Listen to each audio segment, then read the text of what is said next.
Hi guys, welcome back to SC live. This is Sachin Kapoor और इस video से हम शुरू करने जा रहे हैं हमारी web development project series.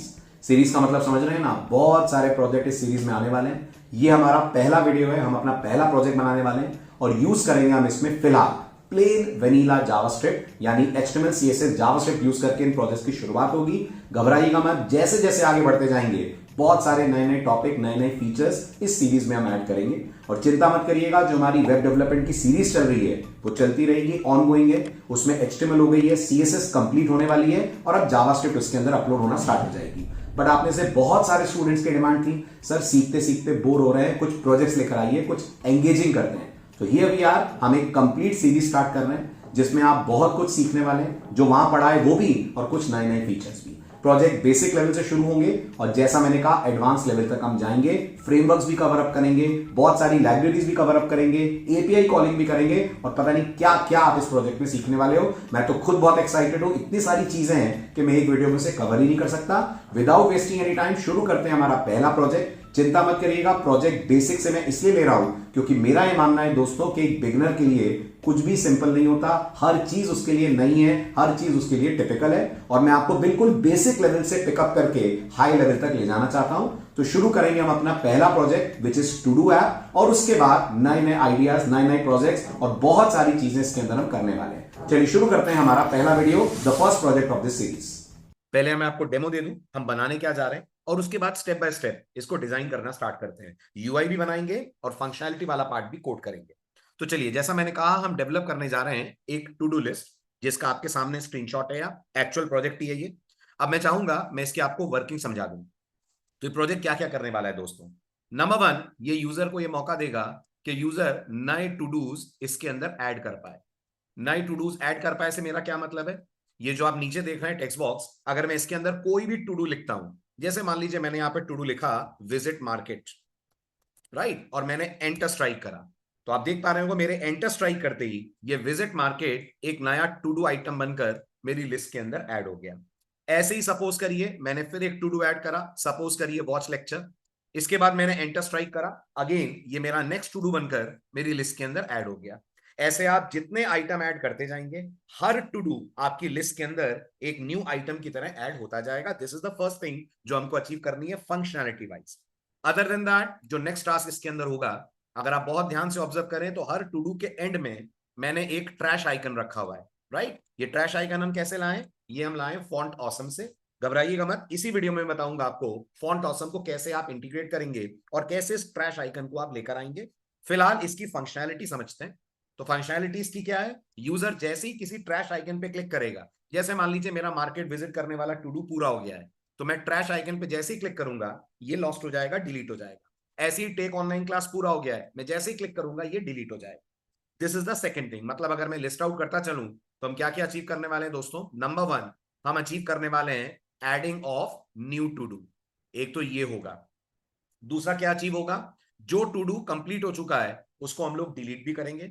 And last but not the least, सबसे इंटरेस्टिंग फीचर लास्ट वाला है। इसमें क्या होने वाला है, इसमें ऊपर जो आपको टेक्स्ट बॉक्स दिख रहा है, जैसे जैसे मैं उसमें टाइप करता जाऊंगा हमारी टू डू की लिस्ट फिल्टर आउट होती जाएगी।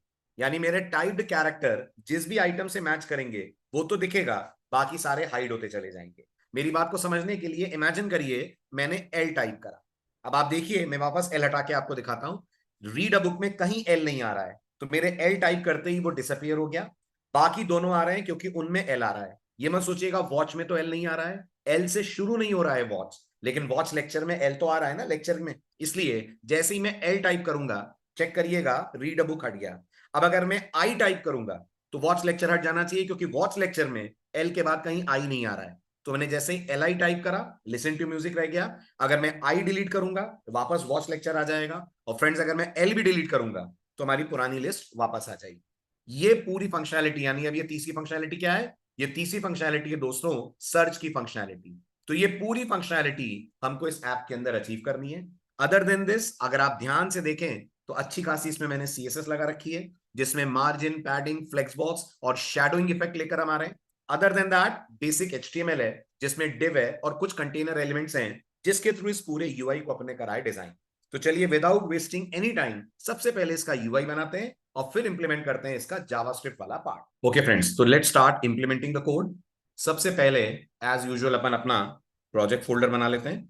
सो I am calling it my to do app. My to do app के अंदर हमेशा की तरह 3 फाइल्स बनाते हैं। एक होगी हमारी index.html फाइल, राइट, जिसमें HTML कोड रहेगा। Second will be our CSS file. ओ इसको क्लोज कर देते हैं। Second will be our CSS file, so I call it styles.css। और last but not the least will be our JavaScript file. Let's call it app.js। बाकी सबको कर देते हैं क्लोज और सबसे पहले HTML का बेसिक कोड लिखते हैं अपन। So will start with HTML tag. Okay, HTML tag के अंदर हेड टैग के अंदर टाइटल, जिससे अपन सेट कर रहे हैं अपने एप्लीकेशन का title. So it will be to do app. और अब अगला टास्क फ्रेंड्स जो है वो ये है कि मुझे अपने इस वेब पेज में फॉन्ट ऑसम का सपोर्ट लाना है। फॉन्ट ऑसम का सपोर्ट लाने के लिए आपको उनकी एक्सटर्नल सीएसएस फाइल को अपने वेब पेज में ऐड करना है। और उनकी एक्सटर्नल सीएसएस फाइल का जो लिंक है वो हम अपने टारगेट पेज से पिकअप कर लेते हैं। तो ये वो लिंक है, इसको मैंने कॉपी कर लिया और ये लिंक अपन लाकर पेस्ट कर देते हैं अपने हेड सेक्शन। कुछ नहीं है font awesome, it's just a library of icons. ठीक है, अभी जो लेटेस्ट लाइब्रेरी उनकी है उसमें आपको स्क्रिप्ट टैग मिलेगा। मैं यूज कर रहा हूं उनकी वर्जन 5 वाली लाइब्रेरी, तो हमको मिल रहा है उनका लिंक टैग। और आप बहुत ध्यान से देखें तो एक्सटेंशन डॉट CSS है फाइल का, यानी इनकी एक CSS फाइल है जो हम अपने वेब पेज के साथ कनेक्ट कर रहे हैं। फायदा क्या होगा? फायदा ये होगा कि इससे हम कई तरीके के आइकन्स अपने वेब पेज में ला पाएंगे। जैसा आपको ध्यान होगा जब मैंने आपको डेमो दिया था, तो जो हमारा एक्चुअल एप्लीकेशन है उसमें हम ट्रैश आइकन्स ला रहे हैं। देखिए कौन से ट्रैश आइकन्स की बात कर रहा हूं मैं। ये ट्रैश आइकन्स जो आपको दिख रहे होंगे, इन ट्रैश आइकन्स को लाने के लिए दोस्तों ये वाले ट्रैश आइकन्स हम यूज कर रहे हैं फॉन्ट ऑसम। ओके, अब ये ट्रैश आइकन्स लाते कैसे हैं? Very easy. आप फॉन्ट ऑसम की वेबसाइट पे जाइए, मैं आपको एक डेमो दे देता हूं छोटा सा। ये है फॉन्ट ऑसम की वेबसाइट। ओके, इनकी वेबसाइट पे जाएंगे तो आपको एक सर्च बार मिलेगा। क्लियर? इस सर्च बार में लेंस पे क्लिक कीजिए और अब आप जो भी आइकन चाहते हैं उसका नाम लिखिए। जैसे मैं चाह रहा था ट्रैश आइकन, तो मैं यहां ट्रैश लिखूंगा। जैसे ही ट्रैश लिखेंगे आपके सामने ट्रैश आइकन्स की पूरी लिस्ट आ जाएगी। कुछ पे प्रो लिखा होगा तो वो पेड वर्जन है, आप उन्हें यूज नहीं कर पाएंगे। लेकिन आप नोटिस करिए जैसे ये वाला वर्जन है, इस पे क्लिक करिए तो आपको इसका HTML कोड दिखाया जाएगा। राइट, ये आप HTML कोड देख पा रहे होंगे। इस HTML कोड को अगर आप अपने बॉडी सेक्शन के अंदर कॉपी करते हैं तो आपको ये ट्रैश आइकन का सपोर्ट मिल जाएगा। राइट, इस तरह से आप कितनी ही तरह के आइकन्स फॉन्ट ऑसम की लाइब्रेरी से ले सकते हैं। बस आप टाइटल टाइप करिए, आपको जैसा आइकन चाहिए। फॉर एग्जाम्पल मुझे वाईफाई का आइकन चाहिए, मैं वाईफाई टाइप करूंगा। एज यू कैन सी मेरे पास वाईफाई की लिस्ट आ जाएगी और यहां से मैं वाईफाई का आइकन यूज कर सकता हूं। ओके, तो इसी तरह से हम अपने वेब पेज में ट्रैश आइकन लेकर आएंगे। तो फर्स्ट एंड फॉरमोस्ट जो हम करने जा रहे हैं वो ये है कि हम अपने पेज में फॉन्ट ऑसम का लिंक ऐड कर रहे हैं। ओके, इसके अलावा हम लिंक अपनी CSS फाइल का भी ऐड करेंगे क्योंकि हम एक्सटर्नल CSS ले रहे हैं। तो यहां मैंने कहा styles.css। ठीक है, अब चलते हैं अपन इसको क्लोज कर देते हैं और अब चलते हैं styles.css के अंदर। ठीक, फर्स्ट थिंग्स फर्स्ट, जैसा मैंने आपको हमेशा कहा, जब भी आप अपने वेब पेज में CSS ऐड करें, ब्राउजर की डिफॉल्ट मार्जिन और पैडिंग को आप 0 कर, वरना unnecessary extra gaps, extra margin आपके वेब पेज में आएंगे। तो ये मैंने 0 कर दिया। इसके बाद अब हम सबसे पहले जो अचीव करने वाले हैं वो अचीव करने वाले हैं इस तरीके का ग्रेडियंट। अगर मैं अपना पेज रन करूं तो आप देखेंगे मेरे पेज का बैकग्राउंड बिल्कुल व्हाइट आएगा। CSS को मैं सेव कर रहा हूं, अपना HTML पेज में रन कर रहा हूं, तो आपको कोई ग्रेडियंट नहीं दिखेगा। बट ये हमारे टारगेट पेज पे ग्रेडियंट आ रहा है जो डायगोनल रन कर रहा है। अगर मैं मार्किंग करूं तो ये डायगोनल रन कर रहा है। कहां से कहां तक रन कर रहा है?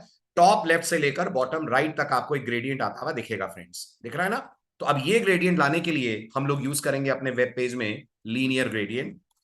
ठीक, लीनियर ग्रेडियंट कैसे करते हैं यूज, देखिए ध्यान से। तो मैं बॉडी सेक्शन में आऊंगा। बॉडी सेक्शन में आने के बाद मैं लीनियर ग्रेडियंट फंक्शन को कॉल करूंगा। CSS ने ये फंक्शन आपको प्रोवाइड करा है, सो आई गो फॉर लीनियर ग्रेडियंट। लेकिन ये लीनियर ग्रेडियंट हमें अपने बैकग्राउंड पे लगाना होगा। तो मैं यहां लिखूंगा बैकग्राउंड डैश इमेज। ठीक है, आप खाली बैकग्राउंड भी बोल सकते हैं, नो इश्यूज इन दैट। अब लीनियर ग्रेडियंट को आपको कुछ पैरामीटर्स या आर्ग्यूमेंट्स देने होते हैं। सबसे पहले आप ये बताइए आपको ग्रेडियंट किस डायरेक्शन में चाहिए। तो मुझे ग्रेडियंट डायगोनल चाहिए। तो डायगोनल के लिए हम लोग लिखेंगे यहां पर टू राइट बॉटम। फ्रेंड्स ये सब CSS के कीवर्ड्स हैं। आप अगर किसी भी वेबसाइट पे जाकर चेक करेंगे जहां CSS के ट्यूटोरियल्स हैं, वहां आपको ऐसे कई सारे कीवर्ड्स मिलेंगे जो ग्रेडियंट के अलग अलग आपको बताएंगे डायरेक्शंस। मैं फिलहाल यूज कर रहा हूं डायगोनल, और डायगोनल के लिए होता है टू राइट बॉटम। इसके अलावा हमें कुछ कलर्स देने होंगे जो हम ग्रेडियंट में जनरेट करवाना चाहेंगे। तो मैं डार्क से लाइट की तरफ बढ़ूंगा। तो जो पहला मैं डार्क कलर यूज कर रहा हूं वो मैं यूज कर रहा हूं #526C8E। ये मेरा पहला डार्क कलर है। उसके बाद इससे थोड़ा लाइट कलर में ले रहा हूं, तो it will B #808CE9। Right, ये मेरा दूसरा कलर होगा, जो इसके कंपैरिजन में CA9 कर देता हूं। CE9 तो ऑलमोस्ट सेम हो रहा है। CA9 थोड़ा सा लाइट हो जाएगा ये। ठीक है, इसके अलावा अगला कलर जो मैं यूज करूंगा that is #AC followed by AE followed by E4, #AC AE C4, sorry, right? Then again I'll go for the next color, #D4D3 followed by E0, and last but not the least सबसे light colour जो है वो मैं last में use कर रहा हूं, that is #FB। Colours को लेकर आप बिल्कुल कंफ्यूज मत होना, आप ये पूरे colour as it is use कर सकते हैं, या फिर आप कोई भी चेक करोगे साइट, बहुत सारे आपको ग्रेडियंट्स के कॉम्बिनेशंस दिख जाएंगे। ठीक, अब अगर अपन अपना index.html को जाकर फ्रेंड्स चेक करें, तो डेफिनेटली वो जो व्हाइट कलर का हमारा बैकग्राउंड है वो थोड़ा सा ग्रेडियंट के इफेक्ट पे आ रहा होगा।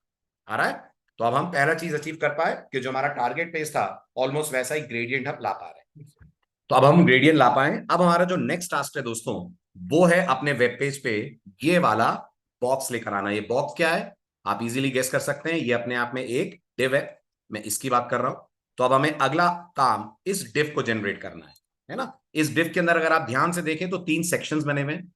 ये जो आप पहला सेक्शन देख रहे हैं इसको मैं हेडर नाम दूंगा, जिसके अंदर हम क्या रखेंगे, जिसके अंदर हम टाइटल रखेंगे और एक टेक्स्ट बॉक्स रखेंगे। ये वाला जो सेक्शन आप देख रहे हैं ये मेरा लिस्ट सेक्शन है, जिसके अंदर सारे आइटम आएंगे। और ये जो लास्ट वाला सेक्शन आप देख रहे हैं ये वो सेक्शन है जिसमें हम नए टू डूज ऐड करने का कोड लिखने वाले हैं। मतलब एक हमारा पेरेंट डिव होगा, उसके अंदर बहुत सारे चाइल्ड एलिमेंट्स होंगे जो हेडर को या ये मिड एरिया को या ये बॉटम एरिया को रिप्रेजेंट करेंगे। अब इसके लिए कैसे कोडिंग की जाए, लेट्स मूव टुवर्ड्स दैट। तो अपन आते हैं अपने HTML पेज के बॉडी सेक्शन में। ठीक, बॉडी के अंदर आकर एक डिव बनाते हैं और डिव को क्लास दे देते हैं अपन कंटेनर। ये बहुत कॉमन है कंटेनर क्लास, बूटस्ट्रैप जैसे फ्रेमवर्क्स भी इस क्लास को यूज करते हैं। ठीक, अब इस डिव पे अपन अप्लाई करते हैं कुछ CSS। अभी तो आपको कोई इफेक्ट नहीं दिखेगा। अगर मैं अपना टारगेट पेज आपके सामने ओपन करूं, ये हमारा टारगेट पेज, तो आपको कोई इफेक्ट हमारे डिव का आने का या ना आने का दिखेगा ही नहीं। जब तक डिव में एलिमेंट्स नहीं होंगे तब तक डिव शो नहीं होगा। अब आते हैं अपन अपने CSS वाले पार्ट पे और इस डिव के अंदर अप्लाई करते हैं कुछ कोडिंग। क्या है डिव की क्लास? डिव की क्लास है डॉट कंटेनर। तो मैं डॉट कंटेनर के लिए कोड अप्लाई करता हूं। कंटेनर के अंदर आकर सबसे पहले हम डिव को विड्थ दे देते हैं। तो मैंने डिव को मैक्स विड्थ अपनी तरफ से दे दी अराउंड 400 पिक्सल्स। ओके, तो ये डिव की विड्थ हो गई। साथ में एक बॉर्डर दे देता हूं ताकि आपको ये पता चले डिव कहां से कहां तक एक्सपैंड कर रहा है। बॉर्डर मैंने दे दिया 5 पिक्सल्स का। बॉर्डर दे दिया मैंने सॉलिड, और कलर मैं इसका व्हाइट स्मोक दे रहा हूं। जैसा कि आपने ध्यान दिया होगा डिव के चारों तरफ एक स्मोकी बॉर्डर आ रहा था। ठीक है, इतना अगर सेव करके अपन अपने आउटपुट को चेक करें तो आपको आउटपुट में टॉप पे छोटा सा एक डिव दिख रहा होगा। दिख रहा है ना, एक व्हाइट कलर का बार है ना। अभी इसको हाइट वगैरह देकर इसको थोड़ा सा अपन लोग इंक्रीज करते हैं। ठीक है, ये हो गया हमारा डिव का अपीयरेंस। अब इसके अलावा मैं चाहता हूं ये जो डिव है ये थोड़ा सा राउंडेड दिखे, तो मैं यहां दूंगा इसको बॉर्डर रेडियस। बॉर्डर रेडियस मैंने इसका अपनी तरफ से दे दिया अराउंड 10 पिक्सल्स। ठीक है, ये 10 पिक्सल्स का रेडियस हो गया। देन डिव को मैं चाहूंगा हॉरिजॉन्टली सेंटर पे ले आऊं, तो मैंने इसका मार्जिन कर दिया है दोस्तों ऑटो, और इसको मैंने अपनी तरफ से मैक्स हाइट प्रोवाइड कर दी है, वो भी दे दिए मैंने इसको ऑटो। ठीक है, फाइनली मैं चाहूंगा ये डिव थोड़ा सा एज के अंदर जा रहा था, कोलाइड कर रहा था, तो इसको थोड़ा सा एज से मुझे नीचे लाना है। आपको याद होगा ये करने के लिए हमको पोजिशनिंग यूज करनी पड़ती है। तो मैंने कहा position relative top followed by 50 pixels.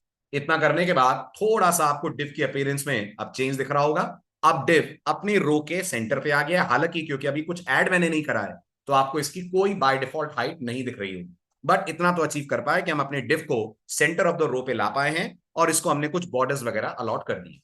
अब बढ़ते हैं आगे और डिव के अंदर का कंटेंट सेट करते हैं। जैसा मैंने आपसे कहा था मैं इस पूरे कंटेंट को 3 पार्ट्स में ब्रेक डाउन करूंगा। सबसे पहले जो हम लेकर आएंगे वो ये वाला सेक्शन लेकर आएंगे फ्रेंड्स। ये सेक्शन जो एक्चुअल में है हमारा हेडर सेक्शन। ठीक है, क्या करना है हेडर सेक्शन लाने के लिए? तो चलते हैं अपन अपने कोड विंडो के अंदर और कोड विंडो में HTML पार्ट में आकर डिव का पहला चाइल्ड डिजाइन करते हैं। डिव का पहला चाइल्ड है हमारा हेडर।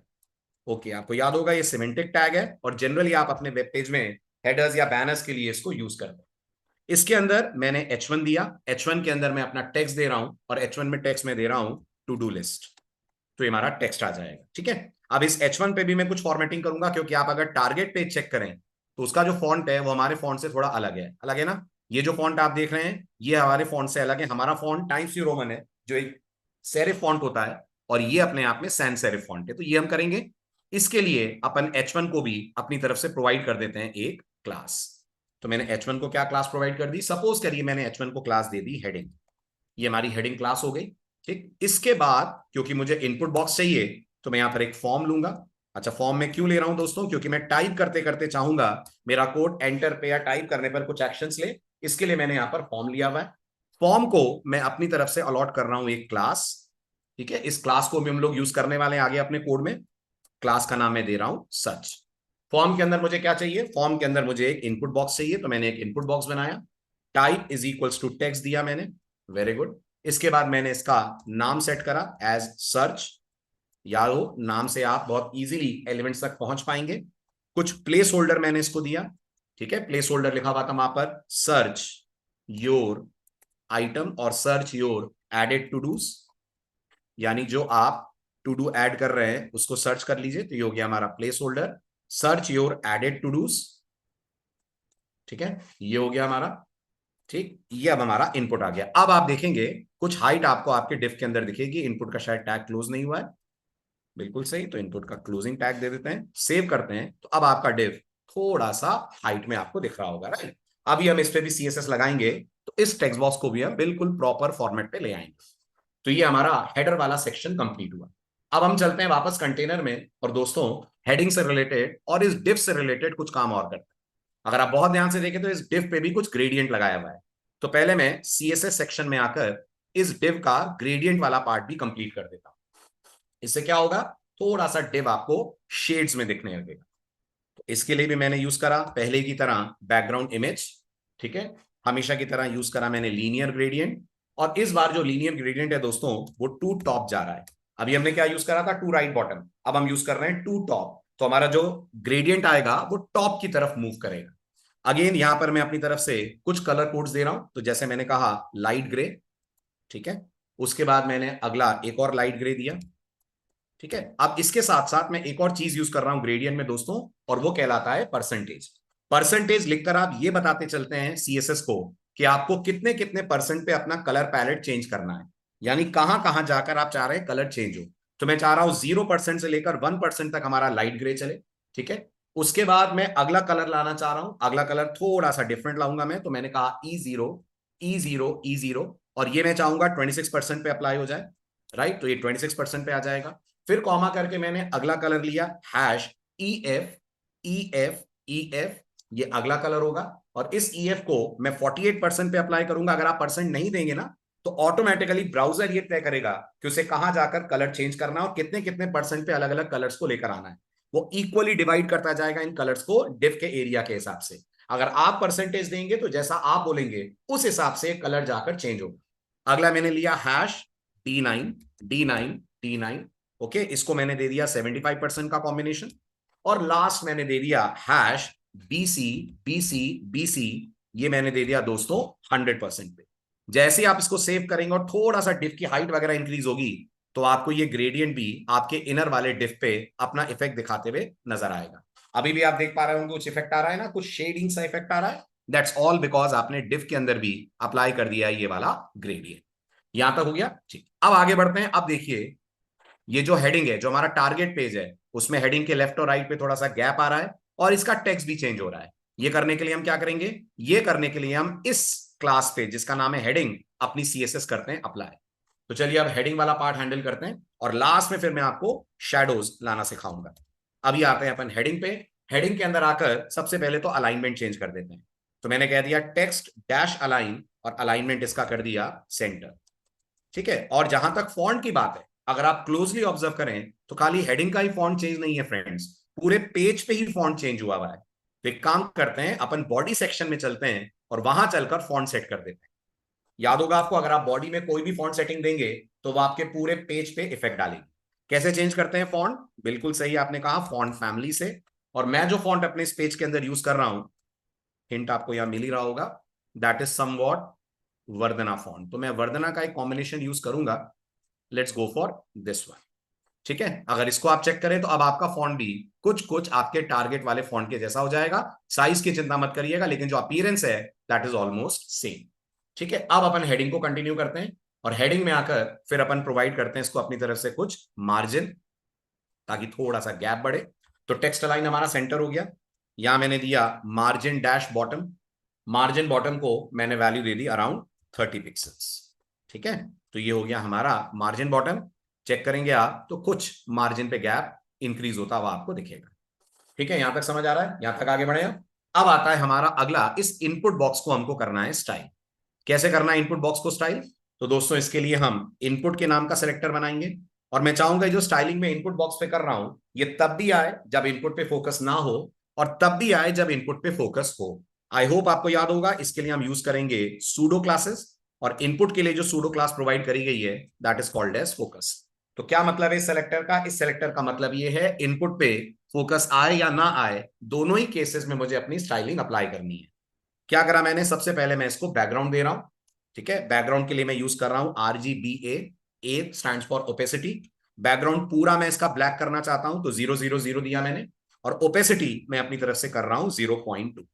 ठीक है, चेक करिए कुछ फर्क पड़ा इनपुट के बैकग्राउंड पे? यस। अब आपके टारगेट पेज के जैसा कुछ आपको कलर देखने को मिलेगा। ठीक है, लेकिन इनपुट अभी भी बहुत पतला दुबला दिख रहा है।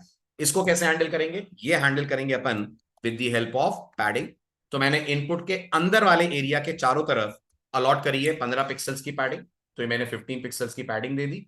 उसके बाद मैंने बोला ये अपने कंटेनर के बराबर की विड्थ ले ले, तो विड्थ मैंने दी है इसकी 100%। फॉन्ट साइज बाय डिफॉल्ट 16 होता है, तो मैंने इसको थोड़ा सा चेंज करके कर दिया है अराउंड 18 पिक्सल्स। थोड़ा सा हमारा फॉन्ट इंक्रीज होगा। अदर देन दैट इनपुट पे भी मैं चाहता हूं राउंडेड कॉर्नर्स आए, राउंडेड बॉर्डर्स आए, तो मैंने इसका बॉर्डर रेडियस सेट कर दिया है अराउंड 2 पिक्सल्स।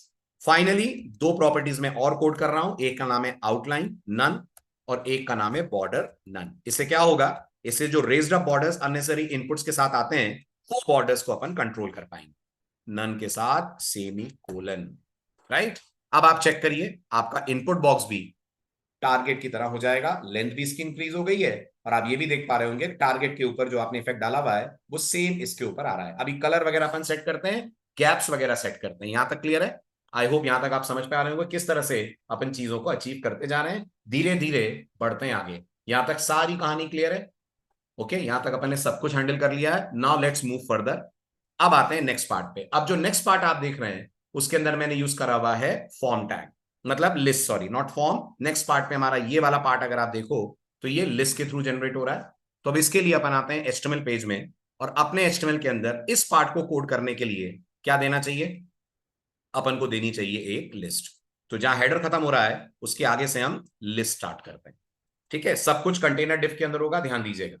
तो मैंने एक यूएल लिया, और यूएल को मैंने क्लास अलॉट कर दी टू डूज। क्लियर, यूएल को एक क्लास अलॉट कर दी मैंने टू डूज। इस यूएल के अंदर अब हम कुछ लिस्ट आइटम्स रखते हैं, क्योंकि अगर मैं लिस्ट आइटम नहीं रखूंगा तो जो मैं कोड लिखूंगा उसका इफेक्ट आपको नहीं दिखेगा। अब आप टारगेट पेज पे जाकर चेक करो तो हर लिस्ट आइटम में आपको दो चीजें दिखेंगी। ये जो आप रीड अ बुक देख रहे हैं ये स्पैन है, और ये जो आप देख रहे हैं ट्रैश आइकन, ये ला रहा है अपन with the help of Font Awesome. तो ये कैसे करा है अपन ने? ये करने के लिए लिस्ट आइटम पे चलते हैं, और लिस्ट आइटम पे चलकर इसके अंदर एक स्पैन दे देते हैं। ओके, स्पैन के अंदर हम दे देते हैं डिफॉल्ट टेक्स्ट कुछ, फिर आगे चलकर हम इस टेक्स्ट को लाएंगे जावास्क्रिप्ट से रीड अ बुक। और जैसा मैंने आपसे कहा मुझे आइकन चाहिए, राइट, मुझे ट्रैश वाला आइकन चाहिए। तो ट्रैश वाले आइकन के लिए फ्रेंड्स आई आएगा, क्लास आएगा, और इसको क्लास आप फॉन्ट ऑसम वाली अलॉट कर देंगे। फॉन्ट ऑसम वाली क्लास है FAR, R stands for regular, FA dash trash. ये फॉन्ट ऑसम की क्लास है, साथ में इसमें ऑल्ट भी लगा हुआ है। ये करने के बाद अगर आप यूज करेंगे तो आप देखेंगे हमारे वेब पेज पे हमको एक आइकन दिखना चाहिए। दिख रहा है? रीड अ बुक भी दिख रहा होगा और आपको उसका आइकन भी दिख रहा होगा, और ये दोनों हमारे लिस्ट आइटम के अंदर आने चाहिए। बाहर चला गया इसलिए आपको ये वर्टिकल दिख रहा है, तो यहां मैं लिस्ट आइटम को क्लोज करता हूं। ठीक है, अब ये दोनों बिल्कुल पास पास आपको हॉरिजॉन्टली दिखेंगे। ठीक है, लिस्ट के लेफ्ट हैंड साइड पे आपको बुलेट्स भी दिख रहे होंगे, वो सब अभी अपन कंट्रोल करते हैं। बट अभी आप नोटिस करिए हम टेक्स्ट ला पाए, और टेक्स्ट के साथ साथ हम इस आइकन को भी ला पा रहे हैं। एंड एज ऑफ नाउ मैं इस पूरे लिस्ट वाले पार्ट को रिपीट कर देता हूं, है ना, विद डिफरेंट डिफरेंट कंटेंट। तो मैंने इन सब को अलग अलग कंटेंट दे दिया। क्या था हमारा डिफॉल्ट टेक्स्ट, वही ले लेते हैं अपन। तो यहां पर था रीड अ बुक के अलावा take online class listen to music, तो मैंने यहां लिख दिया टेक ऑनलाइन क्लास ठीक है, ये हम सिर्फ इसलिए कर रहे हैं ताकि हम ट्रेस कर पाए किस तरीके से हमारी सीएसएस काम कर रही है। तो ये हो गया हमारा टेक ऑनलाइन क्लास, और ये हो गया हमारा followed by listen to music.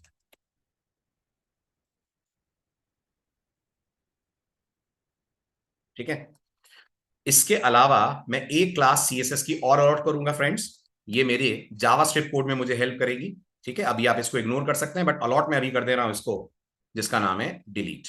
तो अब मैंने क्या क्या करा, मैंने अपनी लिस्ट के अंदर दो आइटम्स ऐड करे, एक स्पैन और एक आई।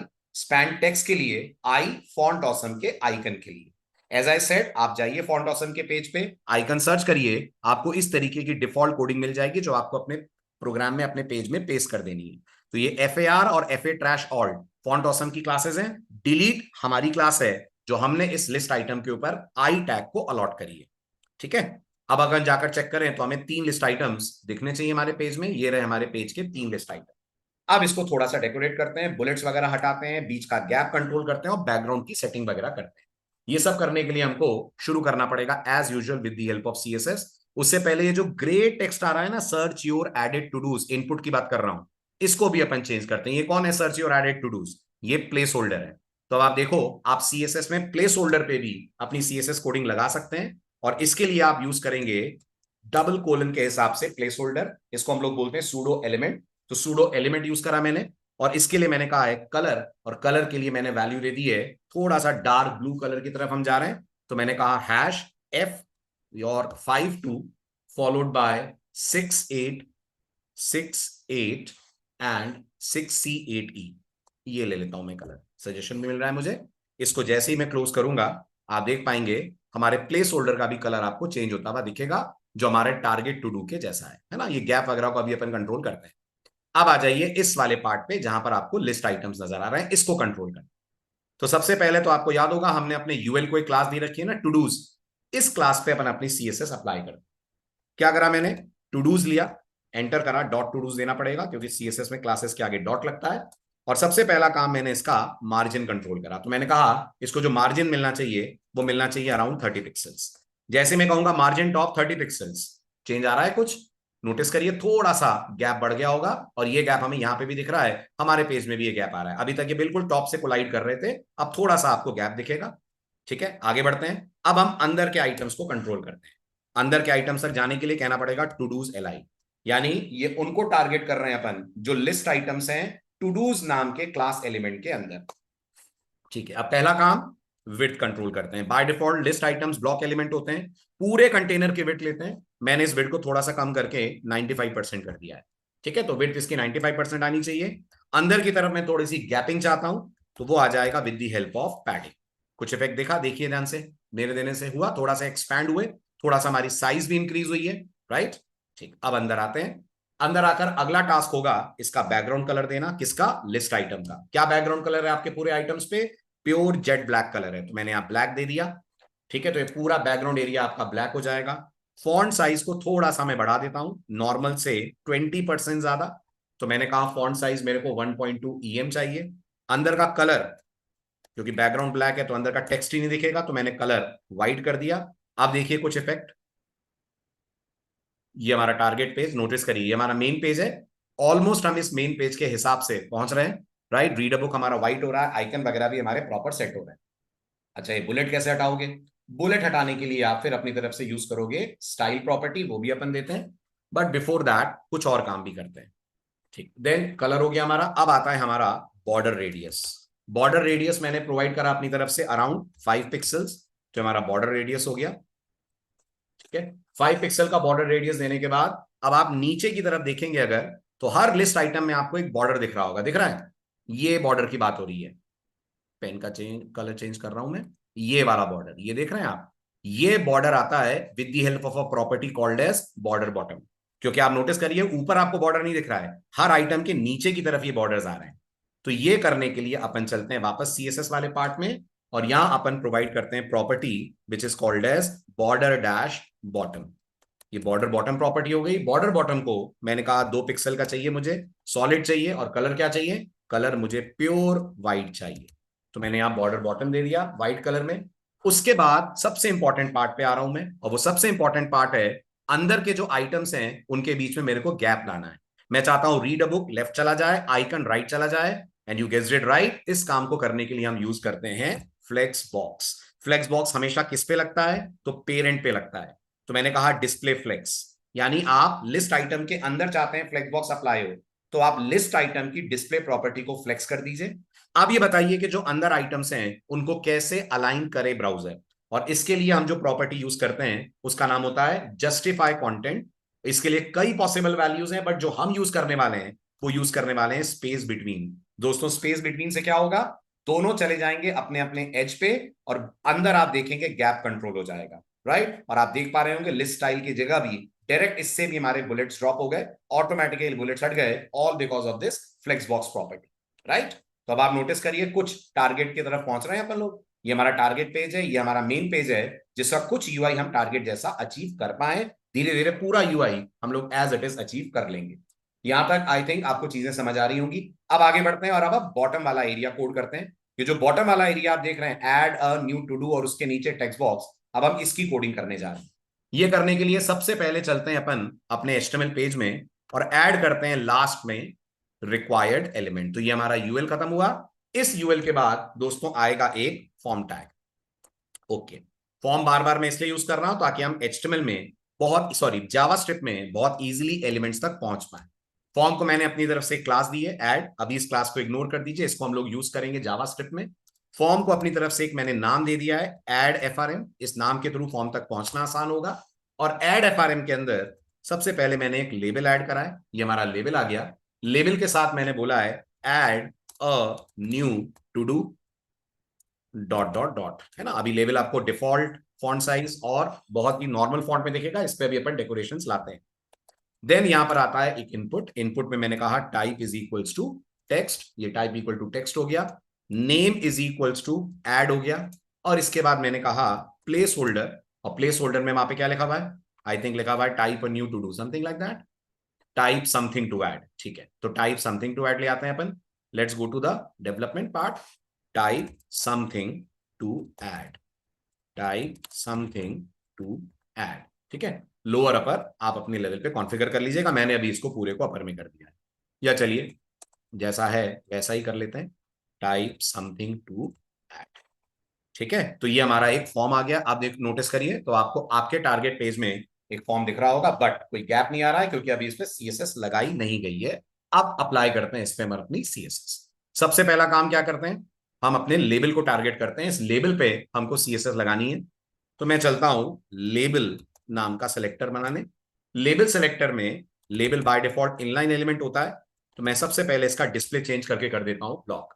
ठीक है, इसके बाद इसका कुछ मार्जिन देता हूं ताकि ये ऊपर कोलाइड ना करे, और ये मार्जिन होगा मेरी तरफ से मार्जिन टॉप जो मैंने दिया इसका अराउंड 30 पिक्सल। मार्जिन बॉटम भी दे देता हूं, मार्जिन बॉटम मैंने इसका अपनी तरफ से प्रोवाइड करा 20 पिक्सल। तो अब आप देखो लेबल थोड़ा सा गैप पे दिखेगा, थोड़ा सा गैप बढ़ जाएगा आपके लिस्ट आइटम्स और आपके लेबल के बीच में। ऑलमोस्ट जैसा हमको पेज में टारगेट पे चाहिए वैसा हम लोग अचीव कर पा रहे हैं। ठीक है, इसके बाद आते हैं लेबल के आगे। लेबल के आगे अगर आप नोटिस करें मार्जिन बॉटम के बाद कुछ फॉन्ट वगैरह उसका हम चेंज करते हैं। तो फॉन्ट साइज मैंने दिया, फॉन्ट साइज मैंने दिया अराउंड 25 पिक्सल्स। देन मैंने दिया फॉन्ट वेट, बहुत बढ़िया, फॉन्ट वेट मैंने इसका अलॉट करा अपनी तरफ से बोल्ड। और टेक्स्ट अलाइन इसका भी हम कर देते हैं बिल्कुल ठीक सेंटर। ठीक है, अब आप चेक करिए आपका जो यूआई है वो ऑलमोस्ट इस पेज के यूआई जैसा हो गया है। बस दो चीजें मिसिंग है, एक तो गैप्स अगर आप देखें थोड़े से चेंज हो रहे हैं, और फॉन्ट थोड़ा सा बदला बदला आपको दिख रहा होगा। तो एक्चुअल में क्या हुआ है, हमने जो फॉन्ट लिया हुआ है वो वर्धना लिया हुआ है, उसको थोड़ा सा चेंज करते हैं। एक और फॉन्ट होता है दोस्तों, वो फॉन्ट भी अपने आप में सैंस सेरिफ होता है, और वो फॉन्ट आपको ज्यादा बेटर इफेक्ट देगा, और ये होता है सेगो यूआई। तो मैं क्या करता हूं, इस फॉन्ट फैमिली को यहां से ड्रॉप करता हूं, और यहां पर अपन कुछ दूसरा फॉन्ट ट्राई करते हैं। दूसरा फॉन्ट कौन सा ट्राई करते हैं? ये वाला, है ना। इससे आपको थोड़ा सा डिफरेंट दिखेगा। अब आप चेक करो कुछ फॉन्ट में आपको चेंज दिखा, दिखा ना, थोड़ा सा आपका टू डू वाला जो पार्ट था वो थोड़ा छोटा हो गया साइज में, वरना मेन वर्तना में साइज थोड़ी बड़ी आ रही थी। ठीक, अब ये जो ऊपर टू डू आपको दिख रहा है इसका गैप अपन को कंट्रोल करना है टॉप से, क्योंकि ये थोड़ा ज्यादा आ रहा है। इसके टॉप गैप को कंट्रोल करते हैं। और ये करने के लिए अपन देते हैं इसको मार्जिन। मार्जिन दे रखी है अपन ने जी, हमने पैडिंग मिस कर दी है ना। यहाँ पैडिंग देनी चाहिए, मार्जिन तो दे रखी। तो यहां मैं देता हूं पैडिंग ऑफ अराउंड 20 पिक्सल्स। यहाँ पैडिंग नहीं थी, इसलिए आप नोटिस करिए वो बिल्कुल कोलाइड कर रहा था। अब आप चेक करो, दोनों बिल्कुल एक जैसे हैं, सिर्फ एक इफेक्ट है और यहाँ पर शेडो आ रही है, यहां हमको शेडो देखने को नहीं मिल रही है ना। अब शेडो कैसे लाते हैं वो आपको बता रहा हूं मैं। शेडो लाने के लिए जो हम प्रॉपर्टी यूज करते हैं, पहले तो बताइए शेडो आ किस पे रही है, पूरे पेज पे आ रही है या सिर्फ डिफ पे आ रही है? तो जवाब है सिर्फ डिफ पे आ रही है। ठीक है, बहुत ईजी है फ्रेंड शेडो लाना। बहुत आपको शेडो से रिलेटेड बहुत सारे अच्छे अच्छे एग्जांपल्स मिलेंगे। मैं आपको एक यूज करके दिखा देता हूं। शेडो लगानी कहाँ है? शेडो लगानी है हमको हमारे कंटेनर एलिमेंट पे। शेडो लाने के लिए दोस्तों जो प्रॉपर्टी होती है उसका नाम होता है box shadow. Okay, box shadow property को आप कुछ वैल्यू अलॉट करते हैं। क्या वैल्यू अलॉट करते हैं, ध्यान से देखते चलिए। बॉक्स शेडो आपसे लेती है 5 वैल्यूज। कितनी वैल्यूज? 5 वैल्यूज लेती है। ये 5 वैल्यूज में जो आप पहली वैल्यू देते हैं, शेडो लेफ्ट से कितना राइट की तरफ जाएगी। जितनी ज्यादा आप इस वैल्यू को पॉजिटिव रखेंगे उतनी शैडो बॉक्स के अंदर जाएगी, जितना आप नेगेटिव रखेंगे उतनी बाहर निकलेगी। तो मैंने अपनी तरफ से ये शैडो प्रोवाइड करी 20 पिक्सल्स। देन मैंने कहा -25 पिक्सल। ये है वाई एक्सेस से आपकी शैडो कहां जाए। जितना नेगेटिव करेंगे उतना वाई एक्सेस से शैडो ऊपर जाएगी, जितना पॉजिटिव करेंगे उतना वाई एक्सेस से शैडो नीचे जाएगी। अगली जो 2 वैल्यूज में देने जा रहा हूं दोस्तों, वो शैडो की ब्लरीनेस और शैडो की साइज को कंट्रोल करेंगे। जितनी छोटी वैल्यू देंगे तीसरी वैल्यू, उतना कम ब्लर शैडो होगी। जितनी ज्यादा देंगे शैडो की ब्लरीनेस उतनी बढ़ेगी। तो मैंने यहां 20 पिक्सल दे दिया और अगली वैल्यू भी मैंने अपनी तरफ से प्रोवाइड कर दी -20 पिक्सल्स। अब ये -20 पिक्सल से फ्रेंड्स क्या होने वाला है, जो पहला वाला 20 पिक्सल आप देख रहे हैं ये अपने आप में शैडो की ब्लरीनेस है, और दूसरा वाला जो आप देख रहे हैं ये अपने आप में कंट्रोल कर रहा है शैडो की साइज को। और लास्ट जो आप देख रहे हो ये है कलर। तो मैं कलर कैसा चाह रहा हूं, मैं कलर चाह रहा हूं शैडो का बिल्कुल ब्लैक आए। तो मैंने RGBA यूज करा। यहां मैंने पास करा 0, यहां मैंने पास करा 0, यहां मैंने पास करा 0, तीनों 0। और जो मैंने ओपेसिटी कंट्रोल करी है अपनी तरफ से वो दी है 0.45 की, है ना। इतना लिखकर अगर मैं चलाऊं तो आप देखिए कुछ शैडो दिख रही है आपको आपके डिव के चारों तरफ। ये हमारा पेज है, नोटिस करिए आपको हल्का सा शैडो का इफेक्ट देखने को मिल रहा होगा। ये वाली शैडो की मैं बात कर रहा हूं। ठीक है, इधर भी दिख रहा होगा, इधर भी दिख रहा होगा। अब हम चारों तरफ अलग अलग तरीके की वैल्यूज देते हैं तो आप बिल्कुल इस तरीके की शैडो ला पाएंगे जैसी हमारे टारगेट पेज के अंदर आ रही है। क्या करना होगा, इन्हीं वैल्यूज को कॉपी करिए। लास्ट की 2 वैल्यूज, बल्कि लास्ट की 3 वैल्यूज अपन सेम रखेंगे। चेंज करेंगे सिर्फ अपन अपनी तरफ से रिमेनिंग वैल्यूज को।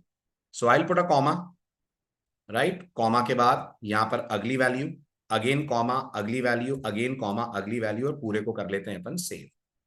अब आते हैं अपन अपने इस वेब पेज में। ठीक है, अब कैसे वैल्यूज देनी है ध्यान से देखिएगा। ये हो गया हमारा 25, कर लेते हैं इसको। ठीक है, और इसको कर लेते हैं हम लोग 0। ये कौन सा है, ये मैं राइट वाले बॉर्डर की शैडो दे रहा हूं। तो 25 और 0 मतलब राइट वाले बॉर्डर पे मैं चाह रहा हूं एक्स से 25 पिक्सल दूर आए, वाई 0 ही रहे। ठीक, अगली 2 वैल्यूज हमारी सेम रहेंगी, 20 और -20। ठीक है, देन तीसरा मैं दूंगा अपनी तरफ से 0 पिक्सल। ठीक है, ये कहां पर आ रहा हूं मैं, ये मैं आ रहा हूं बिल्कुल बॉटम वाले शैडो पे। 0 और 25, 20 और -20 यहां पे भी सेम रहेगा। और लास्ट वाला मैं क्या दे रहा हूं, लास्ट वाला मैं दे रहा हूं अपनी तरफ से -25 पिक्सल्स फॉलोड बाय 20 पिक्सल्स, है ना। लास्ट वाला मतलब लेफ्ट वाला बॉर्डर जो हम दे रहे हैं। तो मैं चाह रहा हूं लेफ्ट में बॉक्स के थोड़ा सा बाहर निकले मेरी शैडो। तो जितना नेगेटिव देंगे उतना बॉक्स से दूर हो जाएंगे, जितना पॉजिटिव देंगे उतना बॉक्स के आप अंदर चले जाएंगे। अब आप चेक करिए क्या हमें हमारी शैडो एग्जैक्टली मिल रही है वैसी जैसे टारगेट पेज पे। यस, सेम टारगेट पेज हम डिजाइन कर पाए। नाउ द रियल टास्क, अब हमें इस पे अप्लाई करनी है अपनी जावास्क्रिप्ट कोडिंग। ओके, ये हो गया था हमारा CSS वाला पार्ट कंप्लीट, HTML वाला part complete. Now let's get back to the JS code. चलिए आते हैं JS वाले कोड पे, app.js। सबसे पहले मैं आइटम ऐड करने वाला कोड आपसे शेयर करूंगा, वो डिस्कस करते हैं। क्या करना है दोस्तों, आइटम ऐड करने पे तो थोड़ा सा डिस्कशन कर लें। करना यह है कि यूजर जैसे ही इस वाले इनपुट बॉक्स में टाइप करने के बाद एंटर स्ट्राइक करे, हमारा ऐड वाला कोड चलना चाहिए। जो भी इनपुट बॉक्स में टाइप है वो जाकर ऐड हो जाना चाहिए हमारी लिस्ट के अंदर। तो फर्स्ट एंड फॉरमोस्ट मुझे इस इनपुट बॉक्स तक पहुंचना पड़ेगा, और इस इनपुट बॉक्स तक पहुंचने के लिए मुझे जाना पड़ेगा इसके फॉर्म तक। और आपको याद होगा, आपने डॉम अगर करा है तो आपको ध्यान होगा, डॉम में किसी भी फॉर्म तक जाने के लिए आपको सिर्फ कहना पड़ता है डॉक्यूमेंट डॉट और आपके फॉर्म एलिमेंट का नाम। हमारे फॉर्म एलिमेंट का नाम क्या है, एड FRM। मैंने इसीलिए उसको नाम दिया था ताकि नाम की मदद से मैं उस तक डायरेक्टली पहुंच पाऊं। तब आप चेक करो, हमारे फॉर्म का नाम है एड एफआरएम। सीएसएस को मैं क्लोज कर रहा हूं, ऐप डॉट जेएस में आ रहे हैं। अब हमारा ये एड एफआरएम वेरिएबल हमारे इस वाले फॉर्म को करने लग जाएगा रेफर। वेरी गुड, बहुत बढ़िया। आगे बढ़ते हैं नेक्स्ट। अब इसके अंदर का मेरे को टेक्स्ट बॉक्स चाहिए। डॉम कहता है अगर आपके पास फॉर्म का रेफरेंस है तो उसके अंदर के टेक्स्ट बॉक्स तक आप इजीली पहुंच सकते हैं। बस आपको फॉर्म के रेफरेंस में टेक्स्ट बॉक्स का नाम जोड़ देना है। फॉर्म के रेफरेंस में टेक्स्ट बॉक्स का नाम जोड़ देना है। तो मैं क्या बोलने वाला हूं, मैं बोलने वाला हूं let text is equals to, form का रेफरेंस कौन है, एड एफआरएम, टेक्स्ट बॉक्स का नाम क्या है, एड। तो ये हो गया let text equal to add FRM dot add. No doubt आप इसे डॉक्यूमेंट डॉट क्वेरी सेलेक्टर से भी कर सकते हैं, बहुत सारे तरीके हैं, but this is the easiest way जो मुझे लगता है कि आप फॉर्म को नाम दे दीजिए, फॉर्म तक जाइए और फॉर्म के ऊपर डॉट लगाकर अंदर के किसी भी एलिमेंट को कर लीजिए आप एक्सेस। तो इस तरह से हम फॉर्म तक तो आ गए। ठीक है, अब हमारा अगला काम क्या है, अब हमारा अगला काम है यूजर जैसे ही इनपुट बॉक्स में कुछ टाइप करके एंटर स्ट्राइक करे, वो एलिमेंट जाकर ऐड हो जाना चाहिए हमारी लिस्ट के अंदर।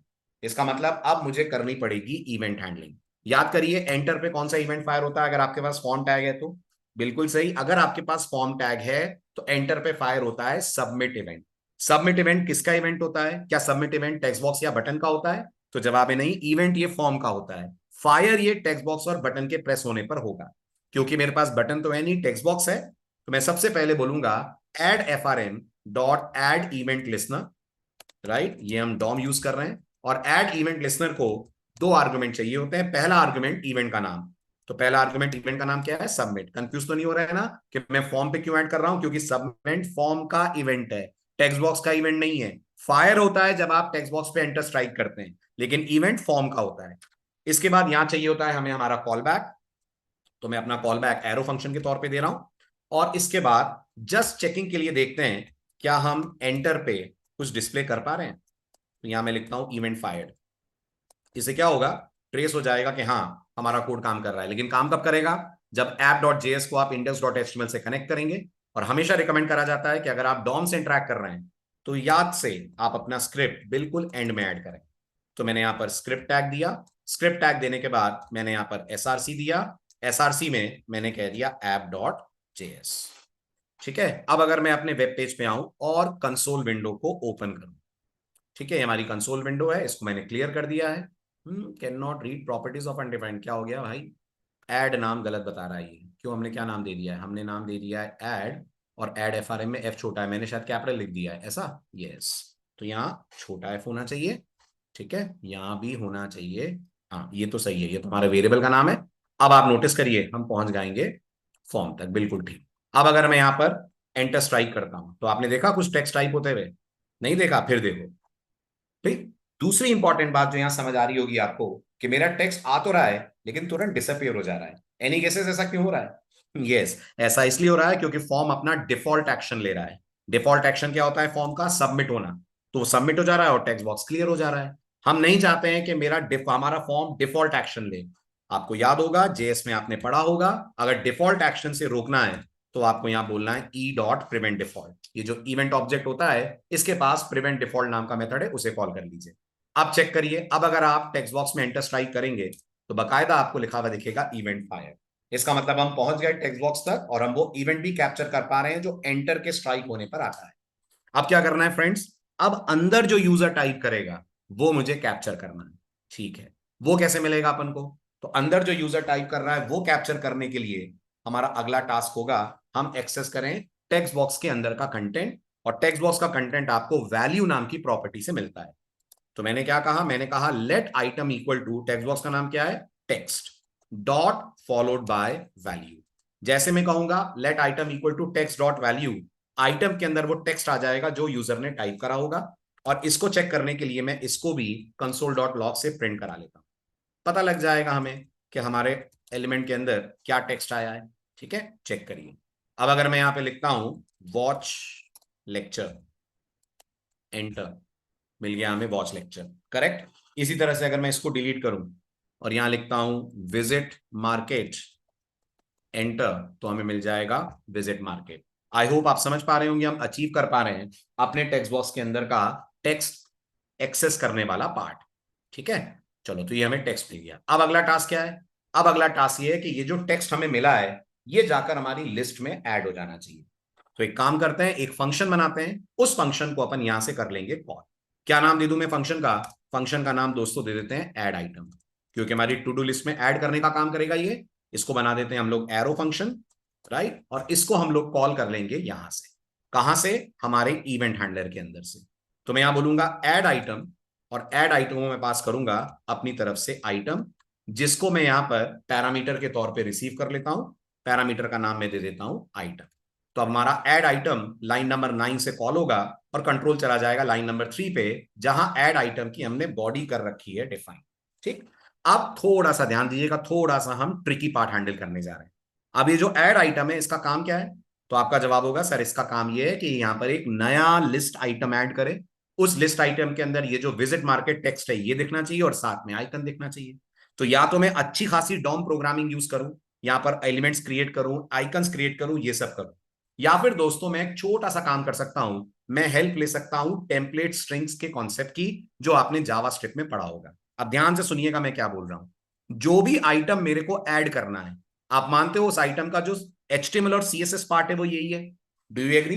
वो भी एक LI होगा, उसमें भी एक स्पैन आएगा। सिर्फ डिफरेंस इतना ही होगा ना कि उसमें लिसन टू म्यूजिक की जगह वो लिखा हुआ आएगा जो यूजर ने दिया है। तो क्यों ना हम एक काम करें, इस पूरे को हम लोग कॉपी कर लेते हैं, है ना, app.js के अंदर लेकर आते हैं, और इसको एक स्ट्रिंग के अंदर गौर से देखिएगा बैकटिक के साथ पेस्ट कर देते हैं। स्ट्रिंग के अंदर किसके साथ पेस्ट कर देते हैं? बैकटिक के साथ। तो मैंने इसको बैकटिक के साथ पेस्ट कर दिया, है ना। बैकटिक क्यों लगा रहा हूं आपको अभी समझाता हूं। अब ये जो लिसन टू म्यूजिक है, क्या मैं चाहूंगा इसकी जगह वो आइटम आ जाए जो यहां से पास हुआ है, जैसे कि विजिट मार्केट या लिसन टू लेक्चर? तो मैं इसको हटाकर क्या यूज कर लूं? बिल्कुल सही, जो टेम्पलेट्स में आप करते हैं, डॉलर कर्ली ब्रेस, और कर्ली ब्रेस के अंदर आप लिख दीजिए आपका आइटम। समझ रहे हैं आप? इससे क्या होगा? इससे HTML कोड आपको एज इट इज मिल जाएगा, और जो डायनेमिक वैल्यू है वो आप इस डॉलर आइटम के कारण कर पाएंगे सब्सटीट्यूट। अब क्या करना? अब ये STR तो आ गया, अब इसको ऐड करना है आपको अपनी लिस्ट के अंदर। लिस्ट के अंदर कि UL के अंदर? तो जवाब है UL के अंदर, क्योंकि LI भी तो UL का चाइल्ड है। तो अब जरूरत पड़ेगी आपको UL को रेफर करने की।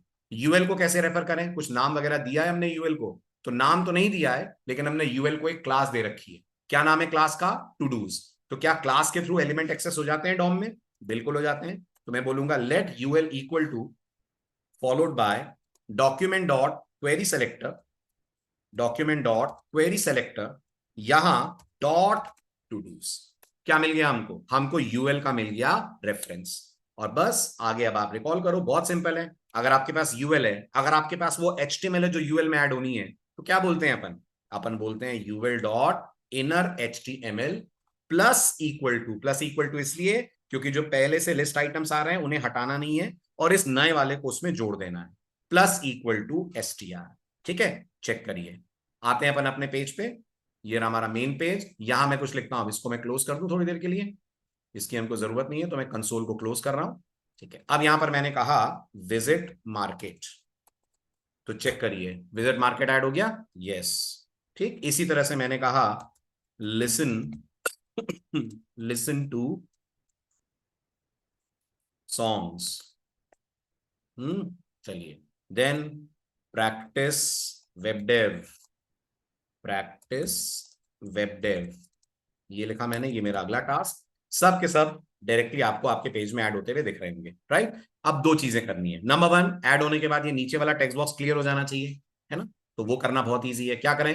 अपन अपने एलिमेंट पे चलते हैं और अपने एलिमेंट पे जाकर एक छोटा सा चेंज करते हैं, और वो चेंज ये है कि जब आइटम ऐड हो जाए तो टेक्स्ट बॉक्स की जो वैल्यू है वो एम्प्टी हो जाए। तो text dot value is equals to empty string. तो आप देखोगे टेक्स्ट बॉक्स अपने आप क्लियर हो जाएगा आपके आइटम ऐड होते ही। कैसे? चेक करिए। अब यहां पर मैंने कहा विजिट मार्केट, ठीक है, जैसे ही एंटर स्ट्राइक करूंगा ये ऐड भी हो जाएगा और टेक्स्ट बॉक्स हमारा नीचे वाला क्लियर भी हो जाएगा। अब एक दूसरी प्रॉब्लम है इस कोड में, क्या लगता है आपको? अगर मैं सिर्फ एंटर स्ट्राइक करूंगा तो क्या होगा? मतलब एज ए यूजर मैंने कुछ लिखा नहीं, सिर्फ एंटर स्ट्राइक कर दिया, तो बाय डिफॉल्ट जबरदस्ती एक ब्लैंक लिस्ट आइटम आपकी लिस्ट में ऐड होता जाएगा। क्या इसे कंट्रोल करना चाहिए हमें? बिल्कुल करना चाहिए। और ये करने का सबसे इजी तरीका ये है, हम ऐड आइटम दोस्तों कॉल ही तब करें जब आइटम नाम के वेरिएबल में कुछ टेक्स्ट आया हो। कैसे पता करेंगे आइटम में कुछ टेक्स्ट आया या नहीं आया है? बिल्कुल सही, या तो आप इसको कंपेयर कर लें एम्प्टी स्ट्रिंग से, या फिर आपको याद होगा स्ट्रिंग के पास एक प्रॉपर्टी होती है जिसका नाम होता है लेंथ। चेक कर लीजिए, अगर आइटम की लेंथ 0 से बड़ी है तो ही आपका प्रोग्राम ये दो एक्टिविटीज करे। कौन सी दो? आइटम ऐड करने का कॉल, सॉरी डॉट आएगा, आइटम ऐड करने का कॉल और वैल्यू को ब्लैंक करना। ये तभी होने चाहिए जब टेक्स्ट बॉक्स हमारा एम्प्टी ना हो। राइट, अब आप चेक करो। अब अगर मैं सिर्फ एंटर स्ट्राइक करता हूं, no action will be taken by the application. लेकिन अगर मैंने बोला वॉक द डॉग, ठीक, एंटर, तो आप चेक करेंगे आइटम जाकर लिस्ट में ऐड हो जाएगा। राइट, तो हमारा ऐड वाला काम तो बढ़िया फर्स्ट क्लास चल रहा है। अब अगला काम क्या है? अगला काम यह है कि यूजर जब इस ट्रैश आइकन पे क्लिक करे तो हमको ये पूरे आइटम को डिलीट करना है। अगेन ध्यान से सुनिएगा, बहुत इंपॉर्टेंट कॉन्सेप्ट्स डॉम के अब इस एग्जांपल में लगने वाले हैं, इस पार्ट पे लगने वाले हैं। सबसे पहला एक बार फिर सुनिएगा क्वेश्चन। क्वेश्चन ये है कि जब यूजर इन ट्रैश आइकन्स पे क्लिक करेगा तब मेरे को अपना इवेंट फायर करना है। पहली पहली बार मेरा सवाल सुनकर आपको ऐसा ही लग रहा होगा, सर बहुत इजी है ना, अपन इन ट्रैश आइकन्स पे इवेंट हैंडलर सेट कर देते हैं। दोस्तों इसमें दो प्रॉब्लम है। पहली प्रॉब्लम, क्या आपके पास एक ट्रैश है कि आपके पास मल्टीपल ट्रैश है? मल्टीपल ट्रैश है ना, तो आपको सबके लिए इवेंट हैंडलर सेट करना पड़ेगा। हालांकि आप वो लूप लगा के कर लोगे, वो इजी काम है, बट नोटिस करिए उतने ही इवेंट हैंडलर बनेंगे जितने आपके पास ट्रैश हैं। दूसरी बात, जो दूसरी प्रॉब्लम है, जब कोई नया लिस्ट आइटम ऐड होगा तो आपका इवेंट हैंडलर उसके ट्रैश पे अप्लाई नहीं हो पाएगा, क्योंकि इवेंट हैंडलर तो पहले ही ऐड हो गया है और ट्रैश डॉम के अंदर बाद में आ रहा है। तो इसका सबसे इजी तरीका क्या होता है? डॉम ये कहता है आप पेरेंट एलिमेंट पे इवेंट हैंडलर सेट कर दो। इसके आपको डबल फायदा मिलेगा। नंबर वन, हैंडलर सेट करना पड़ेगा एक बार। नंबर टू, अगर हम पेरेंट पे कुछ सेट करते हैं इवेंट हैंडलर, तो वो अपने आप चाइल्ड पे अप्लाई हो जाता है जब चाइल्ड पे वो इवेंट फायर होता है। समझा दूं मैं आपको इसको एक बार? देखो, मैंने कहा इमेजिन करिए मेरे पास एक डिव है ना, डिव के अंदर इमेजिन करिए मेरे पास एक पैरा है। सपोज करिए मैंने डिव के ऊपर कोई on click event handler set करा हुआ है। क्लियर, पैरा पे मैंने कुछ सेट नहीं करा है, सिर्फ डिव पे सेट करा हुआ है। अब होगा क्या? अगर यूजर डिव पे क्लिक करेगा तो डिव का क्लिक चलेगा ही चलेगा। इवन अगर यूजर पैरा पे क्लिक करेगा दोस्तों, तो भी डिव का ऑन क्लिक चलता है। इसको क्या बोलते हैं डॉम में? इसको डॉम में बोलते हैं event delegation. This is called as event delegation. Event fire हो रहा है या अप्लाई हो रहा है डिव पे, लेकिन अप्लाई किस पे हो रहा है? अप्लाई वो आपके पैरा के ऊपर भी हो रहा है। This in DOM programming is called as event delegation, यानी पेरेंट ने अपना इवेंट डेलीगेट कर दिया चाइल्ड को। आप इसको इनहेरिटेंस ऑफ इवेंट भी मान सकते हैं कि पेरेंट पे इवेंट सेट था, चाइल्ड ने उसको इनहेरिट कर लिया। अब अगर चाइल्ड पे भी क्लिक होगा तो पेरेंट वाला इवेंट हैंडलर अपना काम करेगा, अपना इफेक्ट दिखाएगा। तो अब आप मुझे बताओ, अगर मेरे को इस ट्रैश पे, इस ट्रैश पे, इस ट्रैश पे और इस ट्रैश पे क्लिक होने पर कुछ करना है, तो मैं यूएल पे इवेंट हैंडलर सेट कर दूं। आप ऐसा मत सोचना एल आई पे कर दो, एल आई भी फिर मल्टीपल है। अगर मैं इस एल आई पे करूंगा तो इवेंट हैंडलर इस ट्रैश पे लगेगा, मुझे सब पे लगाना है तो मैं इवेंट हैंडलर सेटअप कर दूंगा किस पे? यूएल पे। राइट, ये बहुत इंपॉर्टेंट कॉन्सेप्ट होता है डॉम में, जो आपको अननेसेसरी एक्स्ट्रा कोडिंग से बचाएगा। अब बताइए क्या हमारे पास यूएल है? बिल्कुल है। तो हमारा ये यूएल रेफरेंस है, इसी पे हमको इवेंट सेट करना है। तो अपन लिखते हैं UL dot add event listener. कौन सा इवेंट सेट करना है फ्रेंड्स? क्लिक इवेंट सेट करना है। ठीक है, पहले देख लें क्लिक इवेंट काम कर रहा है कि नहीं। चलो देखते हैं। अब मैंने यहां पर लिखा लॉग और यहां पर मैंने कहा इवेंट फायर। देखो अब आपको यहां पर डॉम के इस इवेंट के बिहेवियर का इफेक्ट दिखेगा।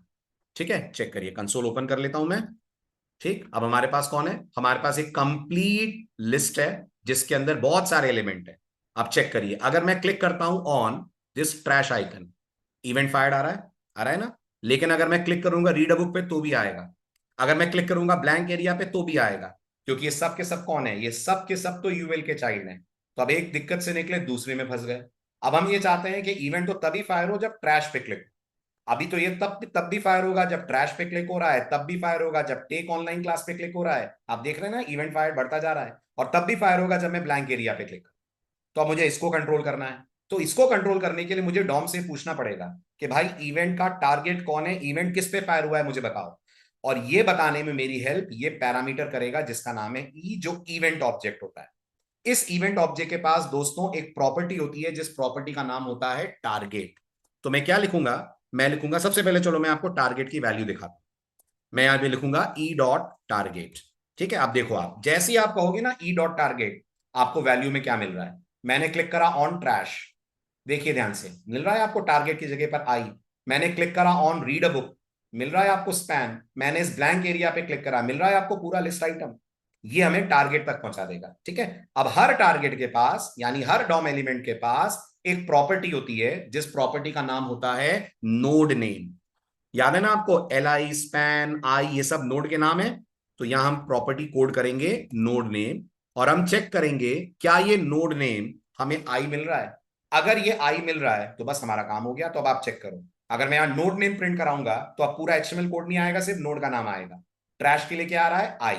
रीड अ बुक के लिए क्या आ रहा है, स्पैन। लिस्ट के लिए क्या आ रहा है, एल आई। हमें क्या चाहिए, हमें ना स्पैन चाहिए ना एल आई चाहिए। हम चाहते हैं हमारा इवेंट तब फायर हो जब यूजर किस पे क्लिक करे, वेरी गुड, जब यूजर क्लिक करे आई पे।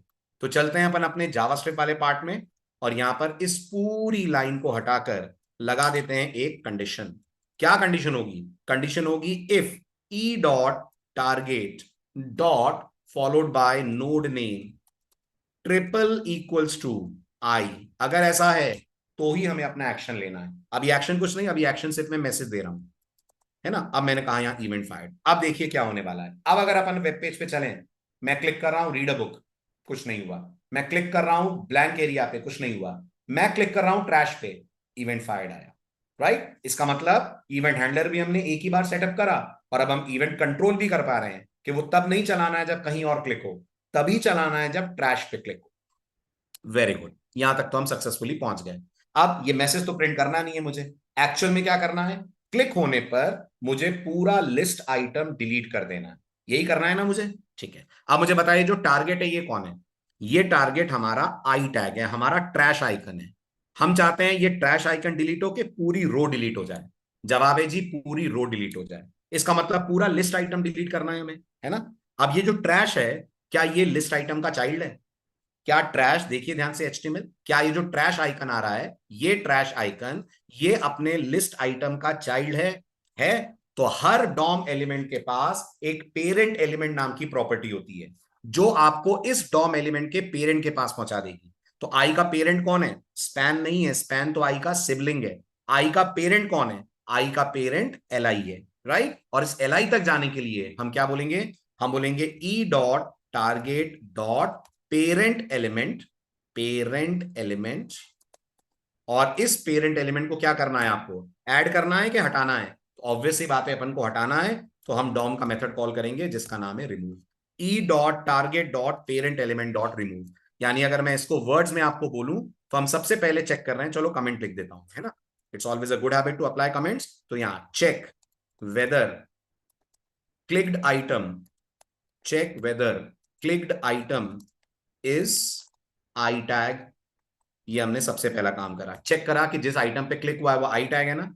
अगर वो आई टैग है तो क्या कर रहे हैं हम, अगर वो आई टैग है तो हम रिमूव कर रहे हैं आई टैग का parent. Remove parent of I tag, that is क्या रिमूव कर दो, रिमूव कर दो एंटायर एल आई। पूरे एल आई को रिमूव कर दो, एल आई तो पेरेंट है आई टैग का, तो पूरा एल आई हमारा रिमूव हो जाएगा। ये मैंने कमेंट्स डाल दिए हैं, कभी आप फ्यूचर में रिवाइज करेंगे तो इजी रहेगा आपके लिए समझना। अब आप चेक करो, आते हैं अपन इस पे और अपन लिखते हैं, क्लिक करते हैं on take online class, delete हो गया। रीड अ बुक, डिलीट हो गया। क्लिक हुआ ऑन ट्रैश आइकन, डिलीट, हमारा पूरा रो हो गया। राइट, तो दो चीजें अचीव हो गई, दो जंग जीत ली अपन ने।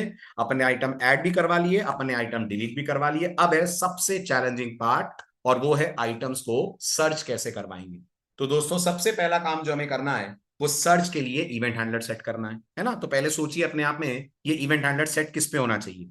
बिल्कुल सही गेस करा आपने, इवेंट हैंडलर सेट होना चाहिए ऑन दिस टेक्स्ट बॉक्स, क्योंकि टाइपिंग तो टेक्स्ट बॉक्स में ही होने वाली है ना। और टाइप करते करते अगर आपको इवेंट हैंडलिंग करनी है तो आपको कीबोर्ड इवेंट्स यूज करने पड़ेंगे। और बेस्ट कीबोर्ड इवेंट टाइपिंग को कंट्रोल करने का दोस्तों होता है की अप इवेंट, जो तब फायर होता है जब यूजर की तरफ से की रिलीज करी जाएगी। तो सबसे पहले हम इस टेक्स्ट बॉक्स तक जाते हैं और फिर इस टेक्स्ट बॉक्स के ऊपर सेट करते हैं एक की अप इवेंट हैंडलर। ठीक है, आप मुझे कमेंट सेक्शन में बताइएगा की डाउन या की प्रेस इवेंट हैंडलर सेट में क्यों नहीं कर रहा हूं, की अप क्यों कर रहा हूं। उसका एक लॉजिकल रीजन है, चेक करके देखिएगा की डाउन और की प्रेस में क्या प्रॉब्लम आ रही है। ठीक है, की प्रेस तो आपको याद होगा डेप्रिकेट हो गया है, की डाउन क्यों नहीं यूज कर रहा हूं, की अप क्यों कर रहा हूं। ये आपके लिए छोटा सा challenge, try answering in the comment section, की डाउन करते तो क्या दिक्कत जाती। चलिए फिलहाल चलते हैं अपन इसके की अप इवेंट हैंडलर को कोड करने, लेकिन उससे पहले हमें इस टेक्स्ट बॉक्स पे जाना पड़ेगा। कैसे जाएंगे इस टेक्स्ट बॉक्स तक, जरा चेक करिए कोई तरीका है। तो ये जो हमारा टेक्स्ट बॉक्स है ये हमारे इस फॉर्म के अंदर है और इसका नाम है सर्च। क्या इस तक हम जा सकते हैं, बिल्कुल जा सकते हैं। हमें सिर्फ एक चीज बोलनी है, और ये किसके अंदर है, चेक करिए, ये एक ऐसा इनपुट एलिमेंट है जिसका नाम सर्च है, जो खुद ऐसे एलिमेंट के अंदर है जिसकी क्लास सर्च है। तो क्या मैं यहां डिसेंडेंट सेलेक्टर लगा सकता हूं? चलो नाम भी छोड़ो, आप नाम को भी यूज नहीं करेंगे। क्या मैं ये बोल सकता हूं ब्राउजर को कि एक ऐसा फॉर्म ढूंढो जिसकी क्लास सर्च है, उसके अंदर जो इनपुट है मुझे उसका रेफरेंस दे दो? हो जाएगा ना, क्योंकि मैंने फॉर्म को नाम नहीं दिया। आप यहां देखना, जानबूझ के मैंने नाम नहीं दिया है ताकि आप दूसरा तरीका भी देखें फॉर्म तक पहुंचने का। बाकी नाम देता तो इजीली पहुंच ही जाते हैं हम। ठीक है, तो अब मैं यहां पर क्या बोलने वाला हूं, चेक करिए। मैं बोलने वाला हूं लेट, इसको हम नाम देते हैं सर्च टेक्स्ट, ये हमारा टेक्स्ट बॉक्स है, equal to document dot query selector. और क्वेरी सेलेक्टर को मैं पास करूंगा, मुझे वो पर्टिकुलर एलिमेंट चाहिए जिसके क्लास एट्रीब्यूट की वैल्यू सर्च है। डॉट सर्च का मतलब यही हो गया ना, जिसके क्लास एट्रीब्यूट की वैल्यू सर्च है, और उसके अंदर का मेरे को इनपुट एलिमेंट चाहिए। डिसेंडेंट्स को हमेशा राइट टू लेफ्ट समझते हैं, तो अपन किसका सेलेक्टर बना रहे हैं या किसको रेफर कर रहे हैं? अपन रेफर कर रहे हैं इनपुट को।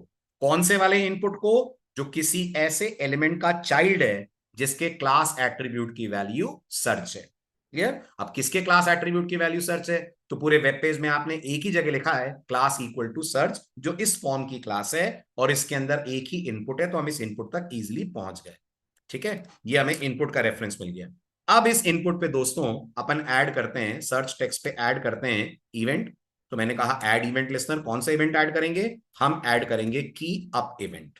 क्या करना है की अप इवेंट पे? की अप इवेंट पे हम अपना एरो फंक्शन कोड करते हैं। देखते हैं पहले तो हम यहां तक पहुंच पाए कि नहीं।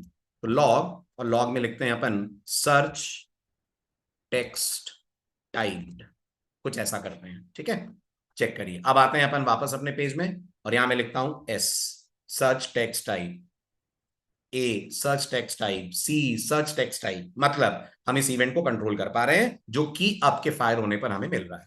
बहुत बढ़िया। अब ये तो चाहिए नहीं हमें, अब करना क्या है? हमें करना ये है कि अब हमें एक फंक्शन कॉल करना है जो हमारे लिए सर्चिंग का काम करेगा। तो एज यूजुअल एक फंक्शन बना दिया जाए, इसी के ऊपर बना दें। राइट, तो यहां पर मैं अपना फंक्शन बना रहा हूं, फंक्शन का नाम मैं बोल रहा हूं सर्च आइटम। ठीक, पैरेंथेसिस, और सर्च आइटम पैरामीटर में क्या लेगा? सर्च आइटम पैरामीटर में वो टेक्स्ट लेगा जिस टेक्स्ट की उसको सर्चिंग करनी है। तो ये टेक्स्ट हो गया हमारा।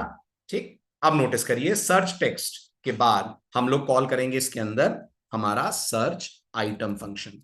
क्या पास करना है दोस्तों सर्च आइटम को? सर्च आइटम को हम पास करना चाहते हैं टेक्स्ट बॉक्स के अंदर लिखा हुआ टेक्स्ट। कैसे मिलेगा टेक्स्ट बॉक्स का टेक्स्ट? ऑब्वियस ही बात है, वैल्यू प्रॉपर्टी से।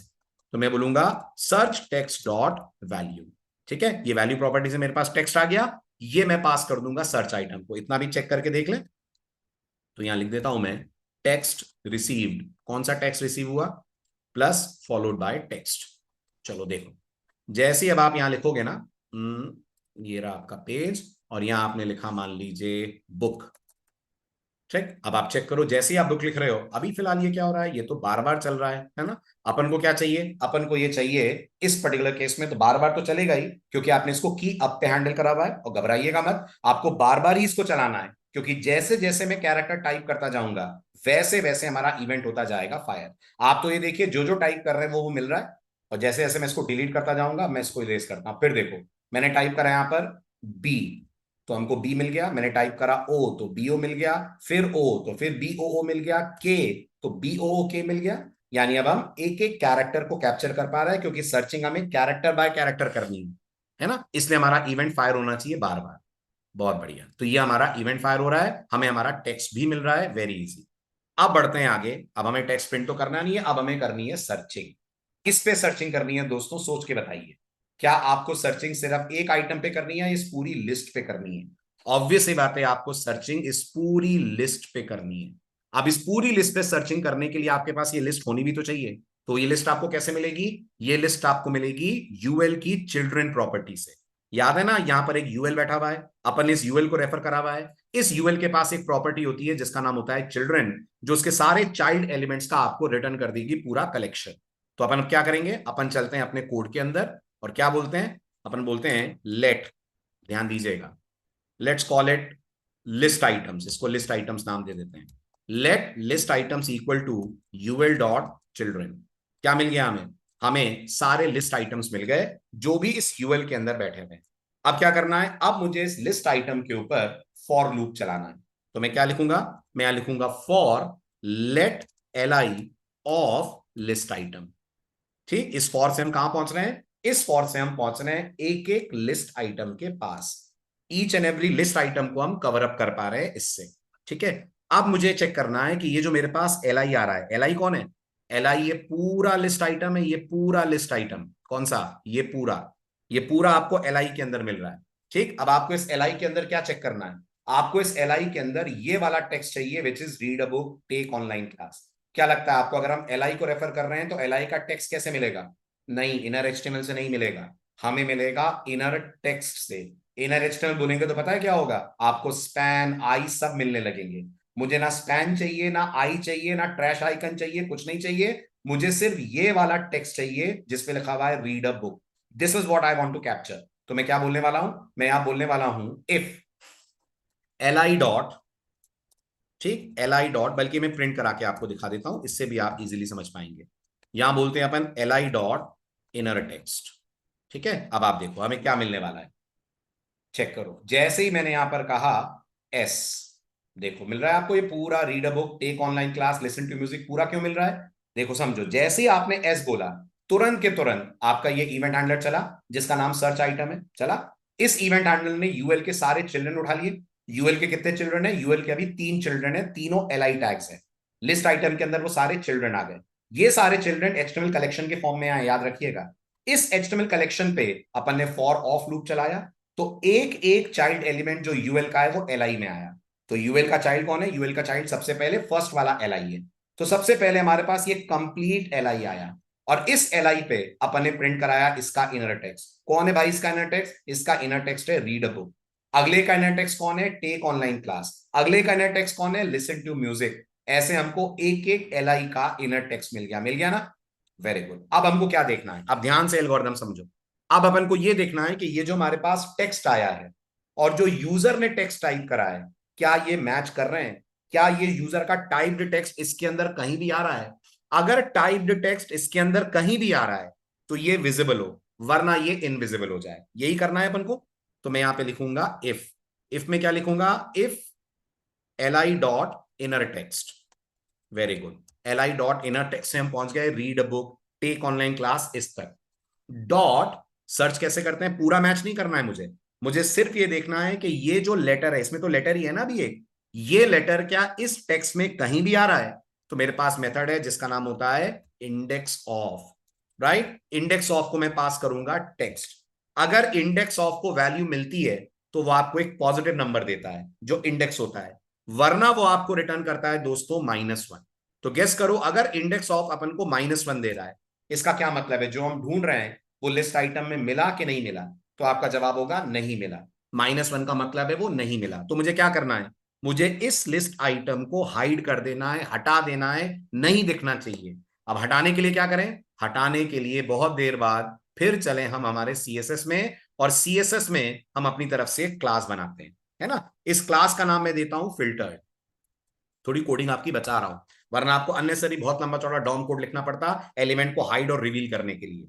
तो मैंने यहां एक फिल्टर्ड नाम की दोस्तों क्लास बना दी, और फिल्टर्ड नाम की क्लास के अंदर हमने डिस्प्ले प्रॉपर्टी को सेट करा, और हमने डिस्प्ले को वैल्यू प्रोवाइड कर दी नन। आपको याद होगा ना, जब हम डिस्प्ले को नन करते हैं तो क्या होता है, जब हम डिस्प्ले को नन करते हैं तो वो एलिमेंट हमारे पेज से हट जाता है। आपको खाली हाइड ही नहीं करना है, आपको हटा देना है, ताकि अगर बीच वाला कोई एलिमेंट हटे तो नीचे वाले आइटम ऊपर पुल हो जाए। सही बोल रहा हूं मैं, समझ रहे हैं आप मेरी बात।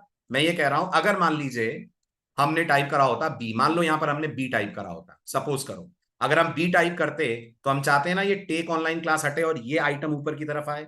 तो ये तभी पॉसिबल होगा जब हम इसको डिस्प्ले से नन कर देंगे। अगर इसकी विजिबिलिटी हिडन करेंगे तो ये यहीं बैठा रहेगा, बस दिखेगा नहीं। इसलिए मैंने वहां डिस्प्ले नन लिखा हुआ है। ठीक है, चलिए आते हैं अपन डिस्प्ले नन पे।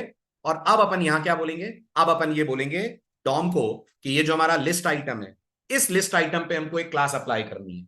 कौन सी क्लास अप्लाई करनी है, फिल्टर।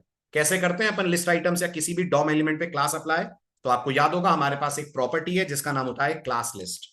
क्लास लिस्ट हम एक रिटर्न करती है स्पेशल टाइप का ऑब्जेक्ट, जिसके पास एक मेथड होता है जिसका नाम होता है ऐड, और ऐड को हम अपनी क्लास का नाम पास कर देते हैं। हमारी क्लास का नाम क्या है, हमारी क्लास का नाम है फिल्टर। तो मैं क्या कह रहा हूं, ध्यान से सुनिए, मैं ये बोल रहा हूं अगर जो ओरिजिनल लिस्ट है उसके टेक्स्ट में मेरा दिया हुआ टेक्स्ट कहीं भी नहीं आ रहा है, तो इस ओरिजिनल लिस्ट को फिल्टर्ड क्लास दे दो।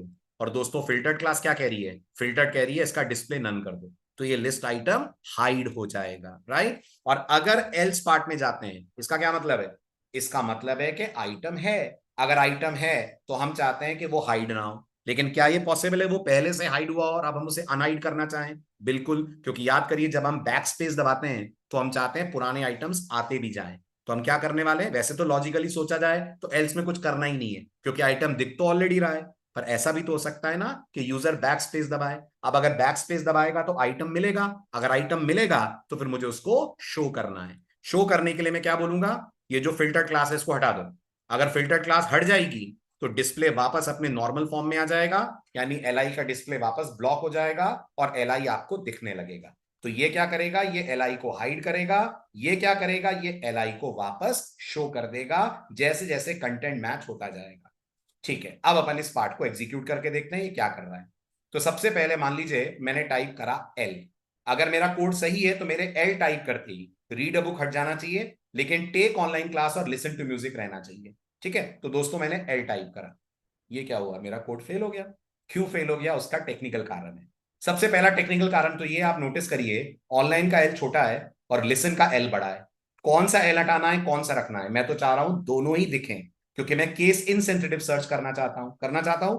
तो पहले तो मुझे ये अरेंजमेंट करना पड़ेगा कि जो मेरी सर्च है वो केस इनसेंसिटिव हो। वो कैसे हो पाएगी? तो एक काम करते हैं, यहां से वैल्यू को पास करते वक्त टू लोअर केस में कन्वर्ट कर देते हैं। इससे क्या होगा? जो मैं टाइप करूंगा वो टोटली लोअर केस में आ जाएगा। लेकिन हमारी लिस्ट के अंदर तो कुछ अपर केस कैरेक्टर भी हैं। सो व्हाट, हम जब इनर टेक्स्ट कॉल करें तो यहां पे भी टू लोअर केस यूज कर लें। इससे क्या होगा? पूरा टेक्स्ट हमारा कन्वर्ट हो जाएगा किसमें? पूरा टेक्स्ट हमारा कन्वर्ट हो जाएगा इनटू लोअर केस। अच्छा ठीक है, तो अब तो चलना चाहिए कोड, है ना। इसको भी सेव करा मैंने, इसको भी करा, अब चेक करते हैं। ठीक है, अब अगर मैंने यहां पर टाइप करा मान लीजिए एल, ये क्या हुआ? अभी भी नहीं चल रहा है। क्यों नहीं चल रहा है फ्रेंड्स? ये इसलिए नहीं चल रहा है क्योंकि आपने ये जो फिल्टर्ड क्लास लगाई है ये वाली, इसके साथ आपको एक प्रॉपर्टी और कोड करनी पड़ेगी। और वो प्रॉपर्टी क्या होगी? वो प्रॉपर्टी होगी नॉट इंपॉर्टेंट। क्यों कोड करना है नॉट इंपॉर्टेंट? क्योंकि हम ये चाहते हैं जो बाय डिफॉल्ट लिस्ट आइटम का अपना बिहेवियर है वो अपने बिहेवियर के हिसाब से पुराने बिहेवियर को कैंसिल कर दे। याद है ना आपको, ये जो इंपॉर्टेंट नाम का कीवर्ड होता है सीएसएस में, ये कंट्रोल करता है कि जो पहले से सेटिंग्स हैं उन सेटिंग्स को हम ओवरराइड कर पाए। क्यों? क्योंकि कुछ सेटिंग्स ऐसी होती हैं आपके वेब पेज के अंदर जिन्हें ओवरराइड करना डायरेक्ट पॉसिबल नहीं होता है, तो हम इंपॉर्टेंट कीवर्ड से उन सेटिंग्स को ओवरराइड करते हैं। मैं समझाऊं एक एग्जांपल से आपको, देखो ध्यान से। इमेजिन करिए मेरे पास ये एक पैराग्राफ है। सपोज करिए इस पैराग्राफ के अंदर कुछ टेक्स्ट है ना। सपोज करिए इस पैराग्राफ के ऊपर मैंने एक सेलेक्टर लगाया पी, और पी सेलेक्टर से मैंने बोला जी इस पैराग्राफ का मेरे को कलर ब्लू करना है, ये मैंने बोला, करेक्ट। अब आप इमेजिन करो अगर इस पैराग्राफ पे मैंने कोई क्लास लगा रखी है, या बल्कि क्लास भी छोड़ो, आप तो मुझे बताओ, मैं दोबारा से अगर पी लिखूंगा और फिर कहूंगा कलर कोलन रेड, तो आपको नहीं लगता ये वाला पी सेलेक्टर ये वाले पी सेलेक्टर की कलर सेटिंग्स को रिप्लेस कर देगा? कर देगा ना। मैं चाहता हूं नहीं, जो मैंने कलर सेटिंग पहली बार कर दी वो किसी हालत में रिप्लेस नहीं होनी चाहिए। तो मैं क्या करूंगा? मैं इस कलर सेटिंग के साथ बोल दूंगा एक्सक्लेमेशन मार्क लगाकर इंपॉर्टेंट। जब आप ये बोल देते हैं तो आप ब्राउजर को ये कह रहे हैं चाहे अब कोई भी कलर आ जाए बट मेरा जो पी है उसका ये एट्रीब्यूट ओवरराइड मत करना, राइट। तो अब क्या होगा? अब ये कलर रेड इस कलर ब्लू को रिप्लेस नहीं कर पाएगा। ये आपको इस इंपॉर्टेंट से मिलता है। और अब इसका तोड़ भी इंपॉर्टेंट ही है। अब अगर ये रेड वाला डेवलपर चाहता है कि नहीं वो ओवरराइड कर ही दे इसको, तो वो अपने रेड के साथ भी लगा देगा इंपॉर्टेंट। अगर आप यहां इंपॉर्टेंट लगा देते हो तो ये इंपॉर्टेंट कैंसिल हो जाता है। हिंदी में कहावत है ना, लोहे को लोहा काटता है, ऐसे सीएसएस में इंपॉर्टेंट को इंपॉर्टेंट काटता है। तो हमको यहां इसलिए लिखना पड़ा इंपॉर्टेंट क्योंकि जो हम प्रॉपर्टीज यूज कर रहे हैं उनके अंदर बाय डिफॉल्ट कुछ ऐसी सेटिंग है सीएसएस में कि कुछ प्रॉपर्टीज ओवरराइड नहीं होती, भले ही उनको आप आगे चलकर रिपीट क्यों ना कर रहे हो। तो वो ओवरराइड हो फोर्सिबली हो, इसके लिए मैंने यहां पर बोला है एक्सक्लेमेशन मार्क और इंपॉर्टेंट। तो अब आप नोटिस करो, अब मेरे वेब पेज पे बहुत अच्छे से प्रॉपर तरीके से हाइडिंग भी हो रही है। ठीक है, और अगर मैं बैक स्पेस दबा रहा हूं तो मैं हमारा आइटम मिल भी रहा है। अब आप चेक करो, मैंने कहा एल तो नोटिस करा आपने, रीड अ बुक हट गया। मैंने कहा आई, कुछ भी नहीं हटा। मैंने कहा एन तो लिसन टू म्यूजिक हट गया। ऑनलाइन पूरा मैंने कहा तो ये पूरा आ गया, राइट। डिलीट करना शुरू करा मैंने, जैसे एल आई तक पहुंचा लिसन टू म्यूजिक वापस आ गया। पूरा हटाया तो पूरा रीड अ बुक हमें वापस मिल गया। राइट। आई होप आपको समझ में आया होगा किस तरीके से अपने इस कोड के अंदर अचीव करा छोटा सा एक टू डू लिस्ट का ऐप, बट हमने एडिंग भी अचीव करी, हमने सर्चिंग भी अचीव करी, और इसी के अंदर हम अचीव कर पा रहे हैं पूरा पूरा डिलीशन वाला कोड भी। हाँ, डिलीशन पे एक काम और करना चाहूंगा मैं, क्योंकि अपने टारगेट में आप देखो एक चीज और हो रही है। जब आपका पॉइंटर जा रहा है सर्च आइकन पे या ट्रैश आइकन पे, तो आप देख रहे हैं वो हैंड में कन्वर्ट हो रहा है। ये कैसे करेंगे? ये भी करेंगे अपन with the help of CSS. क्या करना है? तो अपन एक क्लास लगा रखी है आपने, अगर आप बहुत ध्यान से देखें HTML में, उसका नाम आपने डिलीट दिया हुआ है, लगा रखी है ना आपने इन आइकन्स पे, डिलीट क्लास। अपन इस डिलीट क्लास पे एक सीएसएस लगा देते हैं, बड़ी सिंपल सीएसएस होगी वो। तो आई गो फॉर डिलीट, और यहां पर हमारे पास एक प्रॉपर्टी होती है सीएसएस में जिसका नाम होता है कर्सर, और इसको हम वैल्यू दे देंगे 200 पॉइंटर। अब आप क्या करेंगे? अब आप चेक करो, अब आपका पेज, ये हमारा वाला पेज है, इस पेज में अब आप चेक करिए, अगर आप जा रहे हैं पॉइंटर लेकर ट्रैश आइकन पे, तो माउस का आइकन कन्वर्ट हो जा रहा है इनटू हैंड। ये एक रिमेनिंग पार्ट था, वो भी अपन ने कर लिया अचीव। तो फ्रेंड्स, आई होप ये पूरा वीडियो आपको समझ आया होगा, पसंद आया होगा आपको इस टू डू लिस्ट का एग्जांपल या ऐप, और आपकी बहुत सारी जावास्क्रिप्ट रिवाइज हो गई होगी। अब ये सीरीज कंटिन्यू चलती रहेगी, बहुत सारे कॉमन और बहुत सारे यूनिक दोनों तरह के प्रोजेक्ट्स लेकर मैं आऊंगा, ताकि कॉमन प्रोजेक्ट से आपका बेस तैयार हो और यूनिक प्रोजेक्ट से आप कुछ अलग कुछ अनोखा अपनी लाइब्रेरी अपने रेज्यूमे में ऐड कर पाए। चलिए मिलते हैं ऐसी एक और प्रोजेक्ट वीडियो में next time. Bye bye, take care and show all the love and support. Thank you so much.